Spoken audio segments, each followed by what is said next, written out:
Já o presidente da Câmara, Rodrigo Maia, classificou as falas de Jair e Eduardo Bolsonaro como ruins, mas ponderou que respeita o judiciário. Ainda Brasília, reportagem de Levi Guimarães. O presidente da Câmara, Rodrigo Maia, criticou a declaração do presidente Jair Bolsonaro sobre o Supremo Tribunal Federal, quando o chefe do Executivo disse que ordens absurdas não se cumprem e que não vai mais admitir atitudes como a da última quarta. Na visão de Maia, a fala é ruim e vai no sentido oposto ao demonstrado na reunião com governadores na semana passada. Mas ponderou que, na prática, o governo respeitou o judiciário.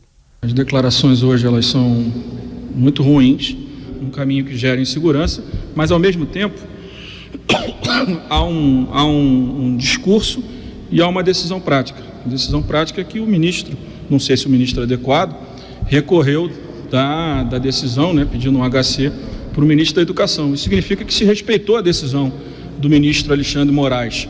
A declaração também preocupou o presidente do Senado, Davi Alcolumbre. Ele se encontrou com Bolsonaro no Palácio do Planalto, buscando reduzir os danos e evitar um agravamento da crise.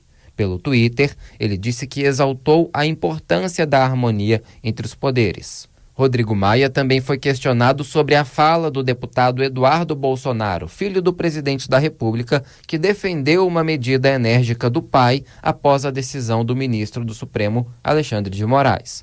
Eduardo também disse que as Forças Armadas podem vir para colocar panos quentes e zerar o jogo democrático. Segundo o presidente da Câmara, o deputado do PSL pode responder no Conselho de Ética. Os militares têm responsabilidade, sabem o seu papel, sabem que o seu papel não é o papel que muitas vezes é defendido pelo deputado Eduardo Bolsonaro.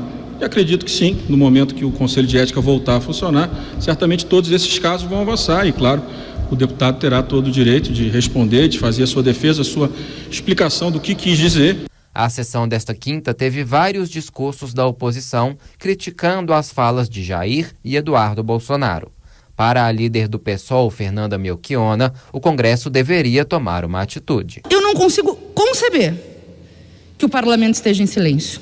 Não consigo conceber que partidos com história democrática, que enfrentaram a ditadura nos outros tempos, Para encerrar, deputado, estejam em silêncio. Parece, presidente Rodrigo Maia, que nós não estamos vendo o risco do Brasil. A princípio, a medida provisória, editada no dia 1º de abril, teria validade por 60 dias, mas o presidente do Congresso Nacional, Davi Alcolumbre, prorrogou por mais 60.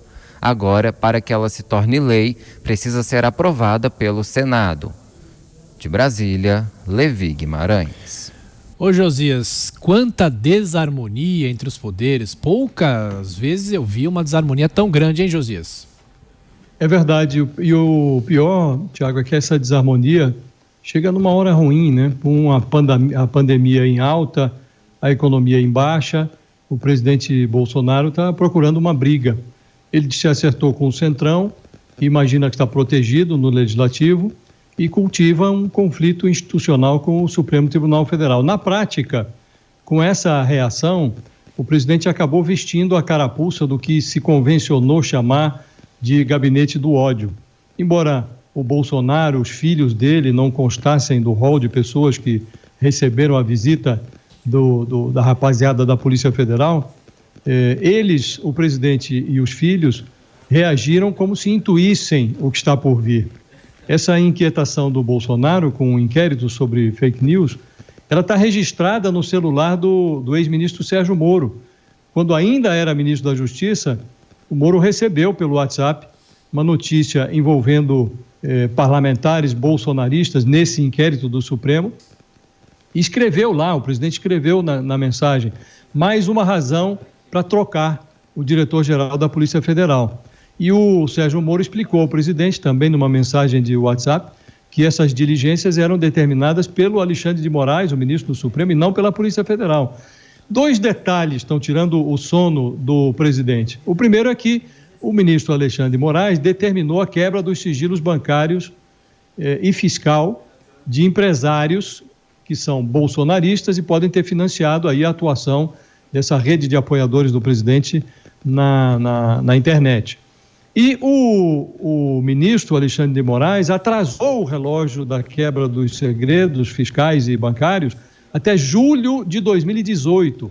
E o Bolsonaro, com razão, avalia que o Alexandre de Moraes recuou a 2018 para encostar esse inquérito, que é um inquérito, diga-se, com problemas, um inquérito ilegal que corre ali no Supremo, para encostar esse inquérito na campanha presidencial.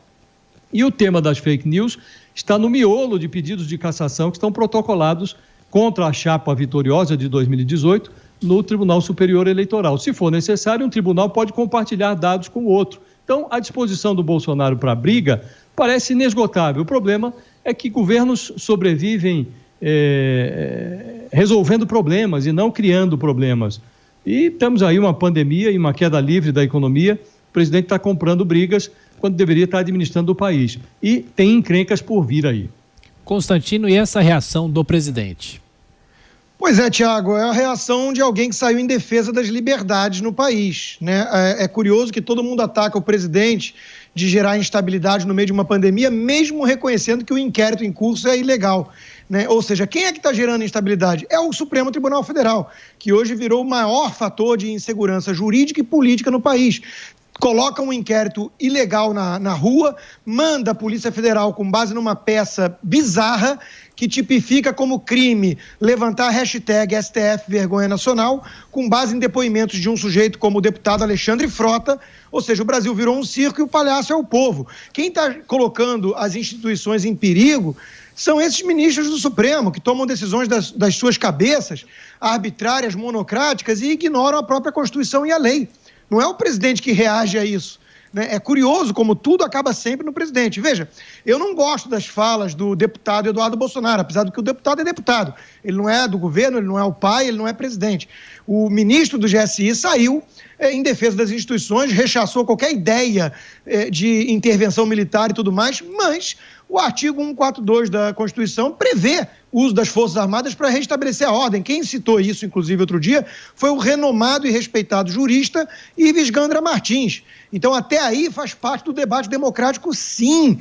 Nós precisamos aceitar isso. É curiosíssimo ver uma deputada do PSOL falar em luta pela democracia, só se for da Venezuela, né?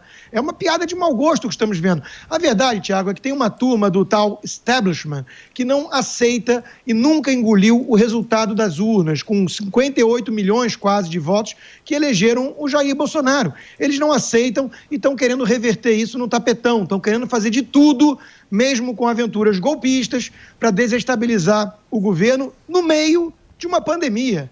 Isso é muito grave.